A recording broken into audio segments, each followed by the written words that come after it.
मुंबईतल्या श्री सिद्धिविनायक मंदिरातील दानचोरी प्रकरणाची आता चौकशी होणार आहे। उपमुख्यमंत्री एकनाथ शिंदेंनी प्रशासनाला या प्रकरणाच्या सखोल चौकशीचे आदेश दिलेत।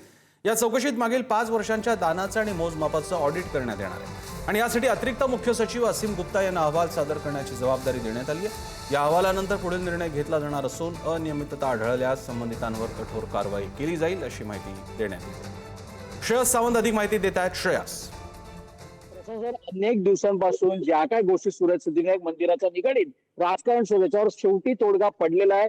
एकनाथ शिंदे, उपमुख्यमंत्री एकनाथ शिंदे यांनी संपूर्ण सांगितलंय की हा 5 वर्षाचा ऑडिट ते स्वतःहून या प्रशासनाला त्यांनी आदेश दिले आहेत। या सगळ्या बाबतीत पाहायला गेलं तर आता कोणी चुका केल्या, कोणी चुका नाही केल्या, दानपेढी चोरी कोणाच्या हद्दीत झाली, या संपूर्ण गोष्टी आता या ऑडिट मध्ये समोर येणार आहेत। आज आपण बघितलं विशाखा राऊत यांचं नाव आलं, मात्र विशाखा राऊत आज म्हणण्यात आलं की 2019 मध्ये मी लोक लावलेली, त्या लोकांनी जर तुमच्या हद्दीत चोरी केली असेल तर मी जबाबदार कसं, ह्याचं कुठलंही राजकारण करू नका असं त्यांनी सदा सवरकर अध्यक्ष जे न्यायाधीश आहेत त्यांना सांगितलंय। मात्र या सगळ्या गोष्टीकडे सगळ्यांचं लक्ष लागलंय।